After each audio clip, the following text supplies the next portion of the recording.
سورۃ الکہف۔ بسم اللہ الرحمن الرحیم۔ الحمد للہ الذی انزل علی عبدہ الکتاب ولم یجعل لہ عوجا۔ یہ پوائنٹ میں نوٹ کرا چکا ہوں کہ آخری آیت کیا تھی؟ قل الحمد للہ، کہو قل حمد اللہ کے لیے ہے۔ یہ آخری آیت تھی سورہ بنی اسرائیل کی، اور سورہ کہف کی آیت شروع ہو رہی ہے الحمد للہ الذی، گویا کہ اس حکم کی تعمیل جو ہے اس سے آغاز ہو رہا ہے اس سورہ مبارکہ کا۔ اس کو میں نے کہا تھا یہ انٹر لاکڈ ہیں دونوں صورتیں جو ہیں، جیسے آتا ہے تورات میں کہ حضرت یعقوب اپنے بھائی عیسو کی ایڑیاں پکڑے ہوئے تولد ہوئے۔ یہ جڑواں پیدا ہوئے تھے، دو بھائی عیسو اور یعقوب۔ عیسو بڑے تھے، یعنی بڑے اسمانی میں جو بھی ہوتے ہیں جڑواں، ان میں جو پہلے جس کی ولادت ہو جائے وہ بڑا ہوتا ہے، چاہے 2 منٹ کا فرق ہو 5 منٹ کا فرق ہو۔ تو اس کی ولادت کے بعد پھر حضرت یعقوب کو عقب کہتے پیچھے کو، پیچھے آنے والا یعقوب اس لیے ان کا نام پڑ گیا ہے کہ یہ پچھلا ہے۔ جو پہلا تھا وہ عیسو تھا، عیسو کے بارے میں کچھ معلوم نہیں، ان کی اولاد وغیرہ کدھر گئی، بہرحال وہ ایک علیحدہ بحث ہے۔ تو اسی طریقے سے یہ سورہ کہف جو ہے گویا کہ سورہ بنی اسرائیل کی ایڑیاں پکڑے ہوئے قرآن مجید میں وارد ہو رہی ہے۔ اس میں آپ دیکھیے الحمدللہ الذی انزل علی عبدہ، وہی اللہ تعالیٰ نے اللہ کے اپنے رسول کی جو نسبت ہے اس کو عبد کے نمایاں کیا ہے، کتاب نازل کی ولم یجعل لہ عوجا، اور اس میں کوئی کجی نہیں رکھی، قیما سیدھی ٹھیک ٹھیک روشن مبین، لینذر بأسا شدیدا۔ اب یہ ہے لفظ جو بہت زیادہ غور کرنے کے قابل ہے۔ اس کتاب کے حضور پر نزول کے مقاصد میں سے ایک یہ بھی ہے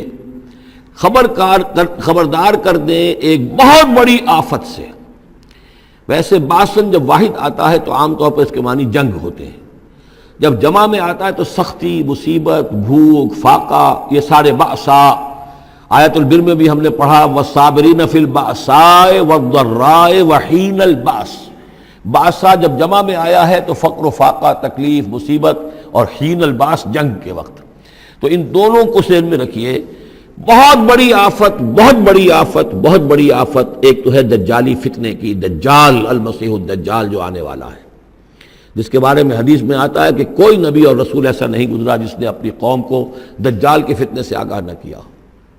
اور پوری انسانی تاریخ میں دجال کے فتنے سے بڑا کوئی فتنہ نہیں ہوگا، اور وہ ہر بندہ مومن کے امتحان کے لیے کڑا ترین جو ہے مرحلہ آ جائے گا، سخت ترین امتحان اس کا لیا جائے گا۔ تو یہ جو سختی ہے اس کی خبر دیتے ہوئے یہ سورہ مبارکہ نازل ہو رہی ہے، اور خاص طور پر اسے باسن اگر جنگ کے معنی میں لیں تو الملحمۃ العظمیٰ، کتاب الملاحم، جو کہ آپ دیکھیں گے احادیث کی کتابوں میں پورا باب ہے کتاب الملاحم، اور اس کا تعلق بھی دجال کے ساتھ ہے، کیونکہ پھر دجال ہی کو قتل کریں گے حضرت مسیح علیہ السلام نازل ہو کر۔ تو یہ سارا مسئلہ جو ہے اس کی خبر دینے کے لیے قیما لینذر بأسا شدیدا من لدنہ، گویا کہ یہ جو احادیث کی کتابوں میں آپ کو حدیث کے ابواب ملتے ہیں، چاہے وہ کتاب الفتن ہو اور چاہے وہ کتاب جو ہے آثار قیامہ ہے، اس طرح کے جتنے بھی ہیں، اور کتاب الملاحم ہے، یہ گویا کہ اس کی شرح ہے لینذر بأسا شدیدا من لدنہ، اور یہ ہوگا بھی خاص اللہ کی طرف سے، یہ آزمائش بھی، یہ دجال کا فتنہ بھی، یہ بہت بڑی جنگ بھی، جس کو آرمگڈون کہتے ہیں۔ کرسچین جو ٹریڈیشن ہے اس میں اس کے لیے لفظ ہے آرمگڈون، ایک بہت بڑی جنگ ہوگی۔ ڈکشنری میں بھی آپ دیکھیں گے کہ خیر اور شر کی قوتوں کے درمیان اس دنیا کے خاتمے سے پہلے ایک بہت بڑی جنگ ہو رہی ہے جس کا نام یہ آرمگڈون ہے۔ لینذر بأسا شدیدا من لدنہ ویبشر المؤمنین الذین یعملون الصالحات، اور تاکہ بشارت دے وہ ان اہل ایمان کو جو نیک عمل کرتے ہوں، ان لہم اجرا حسنا، کہ ان کے لیے ہوگا بہت اچھا بدلہ، ماکثین فیہ ابدا، اور وہ اس میں رہیں گے ہمیشہ ہمیشہ۔ یہ جو دجالی فتنہ ہے اس کے ساتھ ایک خاص مناسبت ہے سورہ مبارکہ کی۔ احادیث میں آتا ہے کہ دجالی فتنے کے اثرات سے بچنے کے لیے اس سورہ مبارکہ سے ذہنی اور قلبی رشتہ مفید ہے، اس کی تلاوت کرتے رہنا، خاص طور پر جمعے کے روز پوری سورہ کہف، ورنہ یہ کہ کم سے کم اس کی ابتدائی اور آخری آیات ان کی بڑی اہمیت ہے۔ دجالی فتنہ اصل میں کیا ہے سمجھ لیجئے کہ ایک تو ہے دجالی فتنہ بالعموم، دجل کہتے ہیں فریب کو، جیسے کہ کوئی نبی نہیں ہے، وہ اس نے فریبی لبادہ اوڑھ لیا، نبوت کا دعویٰ کر رہا ہے، وہ دجال ہے۔ تو اس طرح کی تو حضور نے فرمایا ہے کہ 30 دجال پیدا ہوں گے، انہی میں سے ایک ہمارے زمانے کے اندر جو ہے یہ غلام احمد قادیانی بھی تھا، وہ دجال تھا، جس نے کہ اعلان کیا کہ میں نبی ہوں جبکہ وہ نبی نہیں تھا۔ تو فریبی بنا ہوا، جس نے کہ ملمہ اپنے اوپر چڑھایا ہوا ہے۔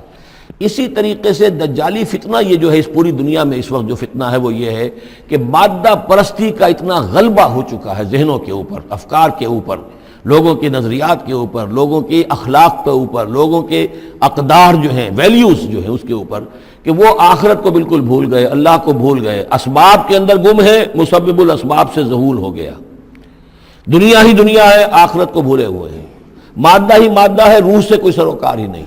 یہ ہے بالعموم جس کا نام دجالی فتنہ ہے، کہ حقیقت کے اوپر پردہ پڑا ہوا ہے، آخرت پر دنیا کا پردہ پڑا ہوا ہے۔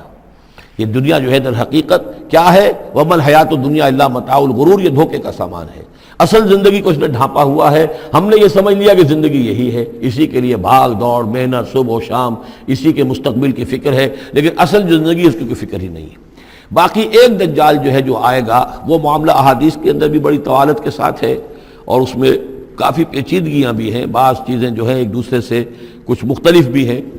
اس میں پھر اہل علم کو بہرحال مطابقت پیدا کرنی پڑتی ہے۔ میں نے جہاں تک اپنی کوشش کی ایک رائے تک میں پہنچا ہوں، لیکن ابھی میں اسے بیان نہیں کر رہا ہوں۔ بہرحال دجالی فتنے کی خبریں موجود ہیں بہت شدت کے ساتھ، اور اس صورت کا پڑھنا جو ہے اس میں بہت مفید ہے۔ اس صورت کے مضامین دجالی فتنہ بالعموم سے کیا تعلق ہے وہ تو اس ہم دورہ ترجمہ دوران کے اس کے دوران بھی آپ کو معلوم ہو جائے گا، لیکن اس کے جو خاص بڑے مباحث ہیں، خاص طور پر یہ کہ ایک ہمارے بہت بڑے عالم گزرے ہندوستان میں اس صدی کے آغاز میں، مولانا مناظر حسن گیلانی، انہوں نے اس میں باقاعدہ کتاب لکھی ہے، آپ کو مل جائے گی بازار میں بھی، اصحاب کہف کے جو کا معاملہ سورہ کہف کے مباحث ہیں ان کے۔ میں نے اس کو اپنی ایک تقریر کے اندر کسی خطاب جمعہ میں سورہ کہف کے مضامین کا خلاصہ بیان کیا تھا، جس کا عنوان ہے دنیا کی حقیقت۔ ظاہر بات ہے تفاصیل زیادہ جو ہیں وہ میرے لیے ممکن نہیں ہے کہ اس دورہ ترجمہ کے دوران بیان کر سکوں۔ وَيُنذِرَ الَّذِينَ قَالُوا اتَّخَذَ اللَّهُ وَلَدًا، اور خبردار کر دے ان لوگوں کو جنہوں نے کہا کہ اللہ نے بیٹا بنایا۔ یہ ساری دجالیت جو ہے اس کی جڑ کیا ہے؟ مسیحیت، جو موجودہ مسیحیت ہے، جو حقیقت میں مسیحیت نہیں ہے، پولزم ہے، جس کی بنیاد تثلیث پر ہے کہ اللہ کا بیٹا بنا دیا حضرت مسیح علیہ السلام کو، اور انہیں کفارہ بنا دیا تمام جو بھی مان لے ان کو ان کے گناہوں کا، پیش کی معافی ہے ان کے گناہوں کی جو حضرت مسیح پر ایمان لے آئے۔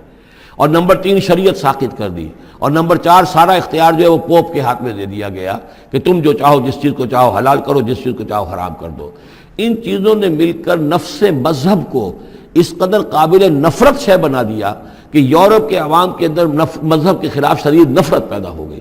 چنانچہ اس کے بعد جب مسلمانوں کے زیر اثر وہاں پر علم پھیلا ہے، ہسپانیہ کی یونیورسٹیوں سے علوم اور فنون جو ہیں یہ فرانس اور اٹلی اور جرمنی کے نوجوان آتے تھے، اور وہاں آ کر وہ قرطبہ اور غرناطہ اور طلیطلہ کی یونیورسٹیوں سے پڑھ کر جاتے تھے، تو ان کے زیر اثر جو ایک ریفرمیشن شروع ہوئی،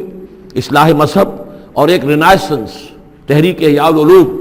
وہ جو اصل تو تحریک تھی اس بات کی کہ انسان علم کی طرف دوبارہ رجوع کرے، لیکن یہ کہ وہ علم جب آگے بڑھا ہے تو وہاں پہ عیسائیت کے خلاف جو رد عمل تھا اس کی وجہ سے اس میں مذہب کی دشمنی جو ہے اس تحریک کے اندر خود بخود شامل ہو گئی۔ تو مذہب سے بیزاری، روحانیت کا انکار، آخرت سے بالکل بے پرواہی اور اس کا بھی انکار، اور خدا ہے یا نہیں ہے اس سے کوئی سروکار نہیں، یہ جو اس تہذیب کے اصل میں اثرات بنے ہیں سارے، یہ اسی غلطیوں کا یہ اثرات ہیں، نتائج ہیں کہ جو عیسائی مذہب کے اندر جو یہ تحریفات کر کے جو غلطیاں کی گئی ہیں، اس کو یہاں کہا گیا ہے کہ ان لوگوں نے کہ جنہوں نے یہ عقیدہ ایجاد کیا، ما لہم بہ من علم، ان کے پاس اس کے لیے کوئی علمی سند نہیں ہے، ولا لآبائہم، نہ ان کے آباء و اجداد کے پاس کوئی سند تھی، کبرت کلمۃ تخرج من افواہہم، بہت بڑی بات ہے جو ان کے منہ سے نکل رہی ہے، بہت بڑی گستاخی ہے جو یہ اللہ تعالیٰ کی شان میں کر رہے ہیں۔ ان یقولون الا کذبا، یہ نہیں کہہ رہے مگر جھوٹ، سراسر سیدھا سفید جھوٹ بول رہے ہیں۔ فلعلک باخع نفسک علی آثارہم، تو اے نبی شاید کہ آپ اپنے آپ کو ہلاک کر لیں گے ان کے جو اثرات پڑنے والے ہیں، عیسائیت کے اس غلط عقیدے کے جو نتائج برآمد ہوئے ہیں، جب یہ نتائج ظاہر ہوں گے تو وہ اتنے سنگین ہوں گے، فلعلک باخع نفسک، کہ ان کے احساس سے اور ان کے ادراک سے شاید کہ آپ اپنے صدمے سے اپنے آپ کو ہلاک کر لیں۔ ان لم یؤمنوا بہذا الحدیث اسفا، اگر یہ لوگ اس حدیث پر، اس قرآن پر، یہ بات جو بتائی جا رہی ہے اس پر ایمان نہ لائے، اس پر ایمان نہ لائے اپنے اس غلط عقیدے پر قائم رہے، اس غلط مذہب کو انہوں نے برقرار رکھا، تو اس کا جو رد عمل ہوگا نوع انسانی پر، اور اس سے تاریخ انسانی اور انسانی ثقافت جس غلط رخ پر پڑے گی، جو دجالیت کا فتنہ اسے جنم لے گا، ان تمام چیزوں کے اثرات سے شاید آپ کو اتنا صدمہ ہو کہ فَلَعَلَّكَ بَاخِعٌ نَفْسَكَ عَلَىٰ آثَارِهِمْ إِن لَّمْ يُؤْمِنُوا بِهَٰذَا الْحَدِيثِ أَسَفًا إِنَّا جَعَلْنَا مَا عَلَى الْأَرْضِ زِينَةً لَّهَا، ہم نے زمین کے اوپر جو کچھ ہے اسے اس کا گہنا بنا دیا ہے، بناؤ سنگھار بنا دیا ہے، زینت بنا دیا ہے۔ یہ آپ نوٹ کر لیجئے، لفظ زینت اور زمین میں اس کی زیبائش اور آرائش، یہ اس سورہ مبارکہ کا عمود ہے، یعنی اس کو اتنا کھبا دیا ہے نگاہوں میں اللہ نے کہ آخرت سے خود بخود انسان غافل ہو جاتا ہے۔ یہ پردہ پڑ گیا ہے، چمک دمک ہے، یہ کاریں ہیں، یہ بلڈنگیں ہیں، یہ کوٹھیاں ہیں، یہ عالیشان عمارتیں ہیں، یہ کیا کچھ اس کی جو یوں سمجھیے پومپ اینڈ شو جو ہے اس وقت دنیا کا، اور ظاہر بات ہے امریکہ میں جا کر دیکھیے تو جو کچھ یہاں دیکھ رہے ہیں اس سے 10 گنا 100 گنا 1000 گنا آپ کو نظر آئے گا، عقلیں دنگ ہو جاتی ہیں۔ نتیجہ کیا نکلتا ہے کہ انسان یہ سمجھتا ہے کہ اصل شے یہی مادہ ہی ہے، اصل ہدایت پہ یہی لوگ ہیں، یہی لوگ ہیں صحیح معنی میں کہ جنہوں نے واقعتاً علم حاصل کیا ہے، لہذا ان کی غلط تہذیب، ان کا غلط تمدن، ان کے تمام غلط ثقافت کے معاملات کی بھی ہم اسی طریقے سے پیروی کر رہے ہیں۔ یہ سارا مسئلہ جو ہے وہ اس لیے ہے کہ یہ چمک دمک دنیا کی جو زیبائش اور آرائش اس سے ہم متاثر ہیں۔ انا جعلنا ما علی الارض زینۃ اللہ، جو کچھ زمین کے اوپر ہے اسے ہم نے اسے اس کے لیے بناؤ سنگھار بنا دیا، لنبلوہم، تاکہ ہم آزمائیں ان کو، ایہم احسن عملا، کون ہے ان میں سے اچھے عمل کرنے والا۔ یعنی اب یوں دیکھیے وہ شعر جو ایک ہے، اگر